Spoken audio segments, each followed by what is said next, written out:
vokatriny fizarana fisotron-dronono dia azo raisina eny anivon'ny Otiv amin'izao fotoana izao ny solo-takaitra, ny volan-jaza ary ny volan'ireo bevohoka. Afaka mandoa latsakemboka eny anivon'ny Otiv ihany koa ireo mpampiasa any amin'ny faritra Atsinanana sy Analanjirofo iny. Io moa ny vokatry ny fanaovan-tsony mpampiasa teo amin'ny Cnaps sy ny Otiv Zone Littorale. Nanomboka tamin'ny taona 2024 dia teny anivon'ny Otiv ny maka fisotron-dronono ireo zokiolona mpikambana amin'ny Cnaps. Izany natao dia mba hanakekezana ny zokiolona sady azo antoka amin'ny fandriam-pahalemana. Tsy mila mandeha lavitra ny zokiolona satria misy ny toerana rehetra ny ombina tahiry fampisamborana vola.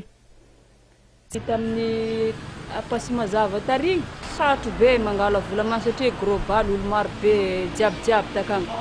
Tamin'ny nanomboka ny zarana zarena azy isaky ny Otiv iny da milamina. Nijanona treo ny fiaraha-miasan'ny Cnaps sy ny Otiv Zone Littorale fa ankoatra ny fizarana fisotron-dronono dia azo raisina eny amin'ny Otiv ihany koa manomboka amin'ity sonia mpampiasa eo amin'ny tahirim-pirenena sy ny Otiv ity ny solo-takaitra ho an'ny volan-jaza sy ny volan-jaza ary ny volan'ny bevohoka.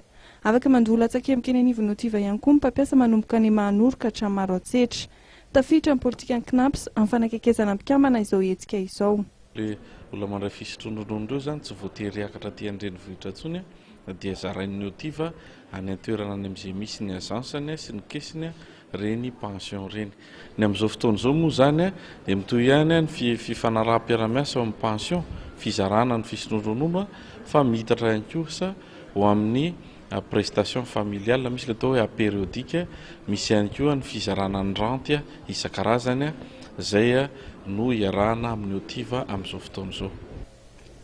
420 ireo maso voan'ny Otiv ary 530 kosa ireo kesy afaka izara ireo fanampiana tolotry ny Cnaps ireo mpikambana ho aminy ato anatin'izao ny littorale.